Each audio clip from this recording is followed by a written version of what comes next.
Ya kan tadi kan gue udah bilang. Ya masih mendingan sembah Jokowi. Pasti diperhatikan daripada lu sembah sujud kepada batu. Sampai kapanpun juga tetap membisu. Karena emang lu sembah batu, titik. Bukan masalah berhalanya. Ya. Berhala itu artinya apa? Nggak bisa bergerak. Harus digotong-gotong. Nah, siapa yang perlu digotong-gotong? Ya, cobalah kamu baca itu surat Al-Haqqah ayat 17. Allah bertahta di arsinya, dipegang, diangkat oleh 8 kepala malaikat. Nah, lucu kan? Allah kok digendong-gendong? Emangnya boneka babi? Di dalam kitab yang kamu imani, ya, kitabnya agama lain, Samuel 6 nomor 2, Tuhan itu bertahta di atas kerubim. Jadi Tuhan itu katanya bertahta di atas kerubim. Nah, apa kerubim ini? Kalau di Al-Quran kan Allah itu bertahta di atas singgasananya, ya kan, arsy. Nah, arsy itu singgasana. Kemudian di dalam Kristen bertahta di atas kerubim. Apa kerubim? Di dalam kitab Yehezkiel, ya, Yehezkiel 1 dan juga Yehezkiel pasal 10, Yehezkiel menjelaskan bahwa kerubim itu adalah binatang atau makhluk, ya, seperti wajah manusia. Lalu kemudian kerubim itu memiliki 4 wajah. Jadi satu kerubim itu wajahnya ada 4, mukanya 4. Ada yang muka manusia, jadi ada mukanya singa, ada lembu, ada raja wali. Jadi satu makhluk berwajah 4. Itulah kerubim. Nah, Tuhan di dalam kitab Yehezkiel itu bertahta di atasnya. Jadi Tuhan menunggangi sosok makhluk, ya, yang wajahnya ada 4. Wajah manusia, wajah singa, wajah lembu, wajah raja. Oh, ngeri kali. Itu diterangkan di Yehezkiel 1 nomor 10, juga Yehezkiel 10 nomor 14. Dan masing-masing memiliki 4 sayap. Kalau di dalam Yehezkiel 1 nomor 5, itu kerubim menyerupai manusia. Jadi para kerubim ini menggunakan 2 sayap untuk melayang-layang dan 2 sayap untuk menutupi tubuh mereka. Jadi 4 sayapnya. Sebagaimana yang diterangkan dalam Yehezkiel 1:6, Yehezkiel 1 nomor 11 dan nomor 23. Jadi Tuhanmu itu bertahta di atas sebuah makhluk yang wajahnya 4. Ya, 4 wajahnya. Seram dak tuh? Gimana gambarannya itu ya? Kayak Angling Dharma, kalah Angling Dharma. Angling Dharma kan naga berkepala 1. Kalau ini makhluk kerubim di dalam kitabmu berwajah 4. Berwajah manusia, berwajah singa, lembu, dan raja wali. Wow, dongeng. Sorry Abdul, lu cocokin dulu. Abraham itu Ibrahim bukan? Ya, Abraham anaknya Ismail dan Ishak. Nah, Quran Ibrahim anaknya Ishak dan Yakub. Nah, kamu sendiri ngomong sama saya kan, bilang Ishak dan Yakub kakak adik. Ya beda lah goblok. Orang bapak dan anak itu mah. Saya sedang tidak bahas itu. Saya sedang membahas hujatanmu bahwa Allah itu bertahta di atas arsy singgasananya. Jadi arsy itu singgasana. Nah, di kitabmu diterangkan bahwa iblis itu tadinya adalah kerub. Kerub ini apa? Kerub ini ada makhluk berwajah 4. Jadi ada sosok makhluk yang berkepala 4. Kepala manusia, kepala raja wali, kemudian satu lagi singa, satu lagi lembu. Nah, Tuhanmu itu bertahta di atasnya. Jadi Tuhanmu itu, ya, menunggangi makhluk yang wajahnya, yang kepalanya ada 4. Itu gimana itu ceritanya tuh? Kayak film apa ya? Kayak dongeng gitu ya? Kayak apa ya? Cerita-cerita mitos, benar nggak? Tuhanmu bertahta di atas seorang atau seekor atau apa namanya ya? Pokoknya dia bertahta di atas makhluk yang kepalanya 4. Kepalanya yang satu berwajah singa, berwajah lembu, berwajah manusia, berwajah merpati. Apa? Raja Wali. Itu yang kemudian disebut kerub. Di dalam 1 Samuel 4 nomor 4, Tuhan semesta alam bersemayam di atas para kerub. Mazmur 18 nomor 10, ia mengendarai kerub, lalu terbang dan melayang di atas sayap angin. Berarti Tuhanmu itu menaiki sosok makhluk yang kepalanya ada 4. Berkepala manusia, berkepala singa, berkepala lembu, berkepala Raja Wali. Itu apa namanya itu? Itu dongeng atau tahayul atau apa tuh? Mitos. Iya, goblok kan ada standarnya, Babe. Nah, goblok itu bisa karena nggak sekolah, dan goblok karena nggak sadar dijajah sama bangsa Arab. Itu loh. Nah, semoga Anda bukan satu di antara duanya ya. Cobalah Anda jawab. Tadi kan Anda menghujat arsh, tahta Allah, singgasana Allah. Nah sekarang saya balik nanya, kok Tuhanmu menunggangi makhluk ya? Dibilang manusia bukan, dibilang hewan juga bukan. Dia menunggangi makhluk berkepala 4. Di antara 4 kepalanya itu ada yang bentuk manusia. Jadi boleh dibilang dia menunggangi manusia, bisa juga disebut menunggangi hewan. Kan di situ disebut singa, lembu, dan Raja Wali. Nah sekarang saya tanya samamu, ini dongeng, mitos atau apa ini? Kok ada Tuhan bertahta di atas hewan yang kayak begitu? Coba jelasin. Ya, goblok itu kan emang benar, Pak. Standarnya hanya 2. Goblok akibat tidak sekolah. Kedua, goblok karena dijajah bangsa Arab, masih juga belum sadar. Gitu loh. Udah 1441 tahun, Pak, dijajah sama budaya Arab. Melalui ideologi, bukan melalui pedang. Nggak usah kemana-mana dulu, jawab aja dulu. Tuhanmu itu dikatakan bertahta di atas kerubim. Ya, sesuai dengan Mazmur 81. Banyak pokoknya dalil dalam kitab yang kalian ambil dari agama lain, yang entah itu sesuai atau tidak, wallahu alam. Ya, diterangkan di dalam kitab kalian itu bahwa Tuhanmu itu bertahta di atas seekor binatang. Di dalam Yesaya 37 nomor 16 juga diterangkan seperti itu. Bertahta di atas kerubim. Nah, kerubim ini disebut sebagai iblis nantinya. Yang memberontak itu tadinya adalah kerubim, berubah menjadi iblis. Nah, Tuhanmu bertahta di atasnya. Makhluk ini berkepala 4. Di antara kepalanya itu ada yang berkepala manusia, ada yang berbentuk lembu, singa, Raja Wali. Nah ini satu tubuh 4 kepala itu dongeng, mitos atau apa ini? Cerita apa ini? Kok bisa kayak begitu? Coba terangkan. Nah, kamu nggak usah ngomong apa-apa tentang ibadah Kristen. Nah, sekarang saya tanya, lo kalau bukannya budak Arab, tolong jelaskan, apakah Allah bangsa lain tidak bisa menyelamatkan selain Allah orang Arab? Silakan dijawab. Jawab pakai hati nurani, Pak. Bukannya asal buka mulut. Tanda kamu tuh tidak pernah berpikir. Ayolah, kok tidak mau merespon pertanyaan saya? Tadi kamu menghujat ya arsh, singgasana Allah. Sekarang saya tanya balik, singgasana Tuhanmu itu adalah di atas pundak sosok binatang yang berkepala 4. Namanya kerubim. Itu gimana ceritanya itu? Makhluk 4 kepalanya. Ada berkepala manusia, berkepala singa, lembu, Raja Wali. Itu dongeng, mitos, atau cerita-cerita pewayangan atau apalah gitu namanya. Coba terangkan.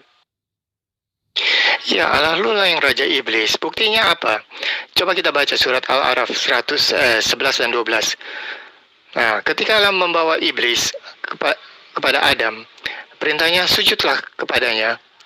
Nah, ini suatu kemusyrikan. Goblok kan namanya. Kenapa Allah tidak suruh iblis sujud kepada Allah, tetapi kepada manusia yang dia ciptakan? Itulah namanya lu nggak pakai otak. Nah, terus ditambah lagi dengan surat Al-Isra ayat 61-62. Nah, ketika Adam dipertemukan dengan iblis, iblis berkata, inikah manusia yang kau permuliakan sebelum aku. Nah, jadinya jelas Allah lu sayang iblis. Buktinya waktu Adam diciptakan, sampai kiamat nanti iblis masih disimpan, sedangkan si Adam ditendang keluar dari surga. Itu kita bisa baca surat Al-Baqarah 30-39. Selesai perkara, Allah lu iblis, sebab dia tinggal dengan iblis sampai kiamat. Paham? Nggak usah lari ke Al-Quran dulu. Kamu nggak bisa baca Quran. Kamu hanya terjemahan kayak gitu. Umat Islam tidak akan bergeming dengan caramu seperti itu. Lain cerita kalau kamu membaca original teksnya. Nah, sekarang itu Tuhanmu bertahta di atas binatang berkepala 4 itu gimana ceritanya? Itu mitos atau dongeng atau apa ceritanya? Ajaran pewayangan atau apa gitu? Kisah Yeskiel 1, 2, dan 3. Itu cerita apa? Penglihatan Nabi Yeskiel tentang Allah. Bahwa ia sosok seperti Allah yang berdiri di atas di atas 4 makhluk yang berwajah 8 ya kalau nggak salah ya, maaf. Ya, itu bukti Allah Maha Kuasa, lain dengan Allahmu ya, yang harus duduk di kursi selama-lamanya karena lumpuh kali. Ya, baca dong Al-Baqarah 255 dan juga Al-Haqqah ayat 17. Allah yang perlu digendong oleh malaikat arsinya, kursi arsinya. Mantap. Lah ini Tuhanmu digendong sama makhluk berkepala 4. Ini gimana ceritanya? Apa itu cerita mitos atau karangan-karangan biasa aja? Jawab. Ya, itu dijelaskan. Mana ada ceritanya Allah minta tolong umatnya atau nggak ditambahin dosanya. Goblok bener, masih belum mengerti bahasa Indonesia, udah tua bangka. Ayolah Gus, kamu jangan hanya bisa menghujat Gus, terangkan dong. Di dalam kitab itu gimana itu? 1 Samuel 4 nomor 4. Tuhannya Kristen bersemayam di atas para kerubim. Nah, kerubim ini diceritakan di Yeskiel ataupun di kitab Wahyu. Itu adalah sosok makhluk, ya boleh dibilang manusia, boleh dibilang binatang juga, karena berkepala manusia juga berkepala binatang. Nah, makhluk ini kepalanya ada 4, satu tubuh tapi 4 kepala. Ini dongeng atau mitos atau apa ya bilangnya? Nenekmu kiper. Agus, oh Agus, kabur lagi Gus. Malu punya Tuhan kayak begitu. Menunggangi makhluk berkepala 4. Malu. Makanya jangan gila permanen. Iya, yang gue heran kenapa dia nggak catat Ottoman, itu loh.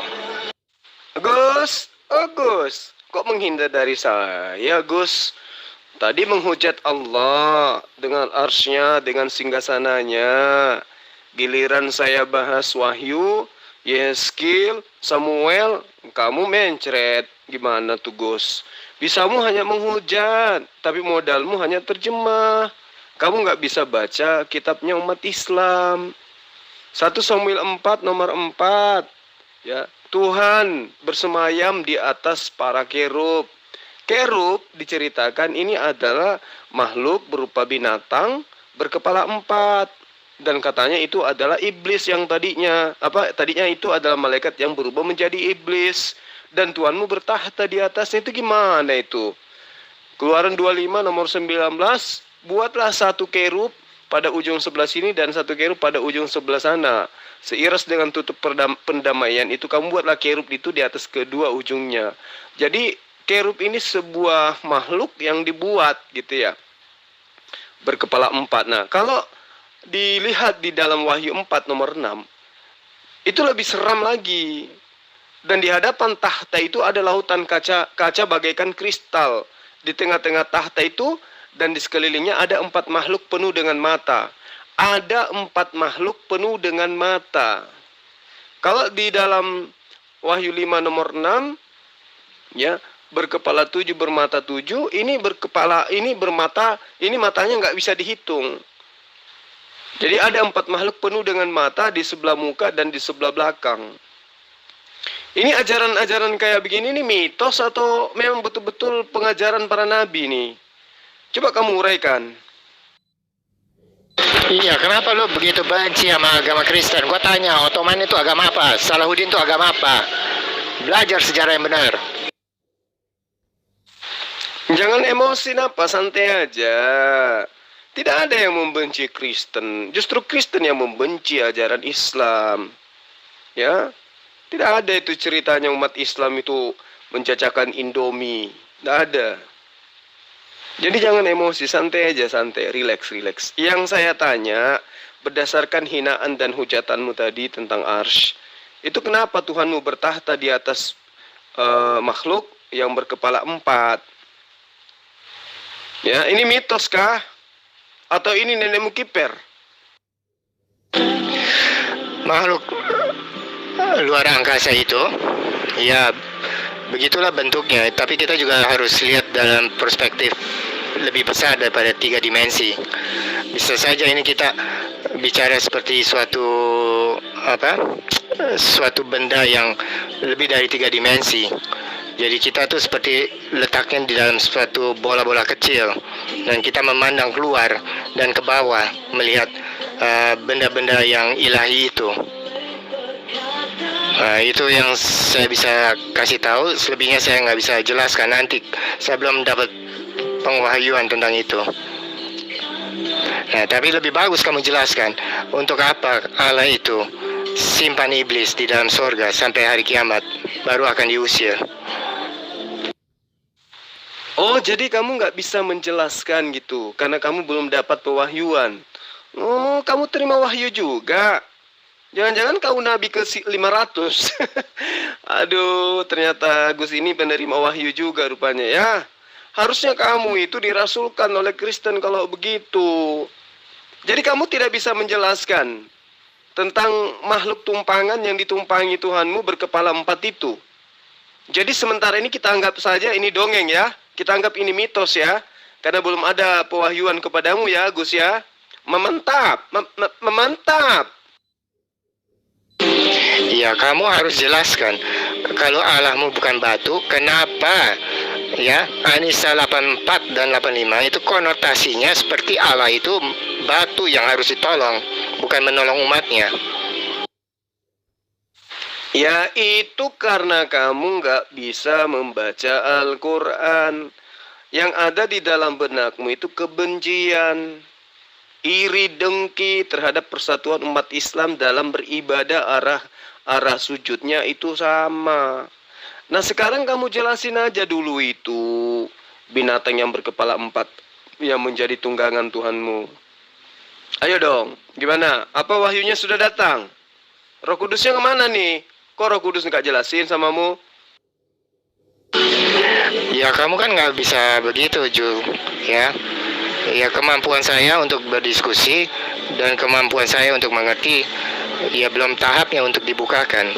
Ya, coba kalau misalnya si Luga itu udah mampu, ya kamu tanyakan dia. Ya, saya belum punya kemampuan. Itu sederhana, saya bicara jujur apa adanya. Ya. Lalu Roh Kudusmu kemana? Ketiduran dia? Roh Kudusmu tidur atau mabuk lem? Jangan sembarangan hujat, Jo. Ingat, saya tidak dikasih kemampuan untuk menjelaskan, menguraikan itu. Nanti saya harus doa dulu untuk beri pemahaman. Tapi secara nalar saja, saya bisa katakan itu seperti kita sedang memandang ke bawah atau ke atas tentang benda ini dan melihat segala kemewahan dan keajaibannya. Nah, itu bukan selalu konotasi Allah harus di-fix bendanya seperti itu, tidak. Tapi dia melukiskan suatu situasi di mana keperkasaan Allah itu dinyatakan kepada Nabi Yeskiel untuk menceritakan pada umatnya bahwa Allah kita itu hebat, Allah kita itu besar. Begitu pemahamannya. Gimana ceritanya kamu bilang saya menghujat? Kan Roh Kudus menyertai kalian. Nah, sekarang kamu gak mampu menjawab. Mana Roh Kudusmu? Tidurkah dia? Atau Roh Kudus yang ada pada dalam diri kamu itu cuma dongeng dan cerita-cerita hoaks belaka? Lalu kemudian kau ceritakan, Tuhan melihat ke bawah, Tuhan melihat ke atas, seakan-akan. Aduh, ini kehebatan kamu nih. Menghujat hebat, menggurui tentang Quran hebat. Giliran ditanya tentang apa yang ada dalam kitabmu, kamu cuma ngarang bebas. Cobalah kamu terangkan, itu kan sudah nyata sekali dalilnya. Nyata dalilnya. Coba, Al-Quran saja yang kamu tidak bisa baca, kamu bisa berasumsi. Masa yang kayak begini sudah terang kali masih juga kamu berasumsi liar? Coba kamu lihat itu di dalam Mazmur 80 nomor 1. Ya engkau yang duduk di atas para kerub, tampillah bersinar. 1 Samuel 4 nomor 4. Tuhan semesta alam yang bersemayam di atas para kerub. Lalu kemudian Mazmur 18 nomor 10. Tuhan mengendarai kerub, lalu terbang dan melayang-layang di atas sayap angin. Jadi Tuhanmu itu mengendarai kerub. Kerub itu apa? Makhluk, boleh dibilang manusia, boleh dibilang hewan. Kenapa? Berkepala 4. Berwajah manusia, berwajah singa, berwajah lembu, berwajah Raja Wali. Itu gimana ceritanya? 1 tubuh, 4 kepala. Itu dongeng atau cerita horor? Ya enggak, itu baca secara teks juga begitu. Ya udah terima bahwa Allah menyatakan dirinya dalam rupa yang dia kehendaki agar supaya manusia bisa tahu Allah mereka itu besar, hebat, kuat. Nggak usah dipelintir-pelintir. Parah kamu. Kamu itu menyembah siapa? Menyembah Muhammad, bukan Allah. Apanya yang kuat, apanya yang hebat? Ya, apanya yang kuat dan apanya yang hebat di situ? Mengendarai binatang berkepala 4 itu hebatnya di mana? Dan bukan itu yang saya tanyakan. Makhluk ini seperti makhluk mitos. Gimana ceritanya tuh? Ada 1 tubuh 4 kepala itu. Bisa kamu gambarkan nggak tuh kayak mana modelnya? Makanya saya tanya, ini mitos atau apaan? Atau ini cuman dongeng-dongeng belaka, dongeng orang-orang pagan? Coba kamu terangkan, jangan kau berasumsi. Kok giliran bahas Quran hebat kali kau. Giliran dalil yang ada di dalam kitab yang kau imani, kau nangis. Apa yang tertulis imani aja. Giliran Al-Quran, hebat kali. Padahal cuma terjemah. Ya Allah, SWT Dajjal. Bisanya menghujat. Sekarang itu yang mengendarai kerub itu berkepala 4 itu apa? Apa tuh? Dajjal atau apa tuh? Di dalam Mazmur 18 nomor 10. Dia mengendarai kerub lalu terbang dan melayang-layang di atas sayap angin. Itu siapa itu? Kerub itu tahu nggak? Binatang berkepala 4. Itu apa tuh namanya tuh? Dajjal atau apa tuh? Coba terangkan kepada saya. Ya enggak, itu baca secara teks juga begitu. Ya udah terima bahwa Allah menyatakan dirinya dalam rupa yang dia kehendaki agar supaya manusia bisa tahu Allah mereka itu besar, hebat, kuat. Nggak usah dipelintir-pelintir. Parah kamu. Kamu itu menyembah siapa? Menyembah Muhammad, bukan Allah. Apa pula? Maha kuasa, maha kuasa. Apa yang maha kuasa? Mengendarai makhluk seperti itu kok maha kuasa? Yang dibahas di sini adalah makhluk yang berkepala 4 itu loh. Itu yang sedang dibahas. Itu Tuhanmu kan tadi kamu bahas tuh. Ya, maha kuasa, maha tinggi. Ini apanya yang maha hebat kalau kayak begitu? Bertahta di atas binatang berkepala 4. Itu apa coba? Mitos kan? Agus. Akhirnya kamu mencret juga. Giliran bawa-bawa terjemahan Al-Quran, hebat kali. Giliran menghujat Allah, menghujat Rasulullah, hebat kali. Giliran ditanya, Tuhanmu mengendarai kerub, lalu terbang dan melayang di atas sayap angin. Menggunakan kerub, di mana kerub itu binatang bertanduk, binatang berkepala 4. atau manusia berkepala 4, atau binatang berkepala manusia, atau manusia berkepala hewan. Itulah dia yang kamu sebut dengan malaikat di dalam kitabmu. Nah, sekarang kamu sadar kan, Gus? Ya kan? Sadarlah, ngacalah, istighfarlah itu. Istighfar pula. Bertobatlah. Ya? Jangan sukamu cuma menghina, mencaci maki, ya menghujat. Sadarilah itu, Gus, Gus. Udah dikasih napas oleh Allah, masih juga menghina Allah. Nah, sekarang ketampar dengan dalil kitabmu sendiri. Bertobatlah ya, mumpung masih ada kesempatan.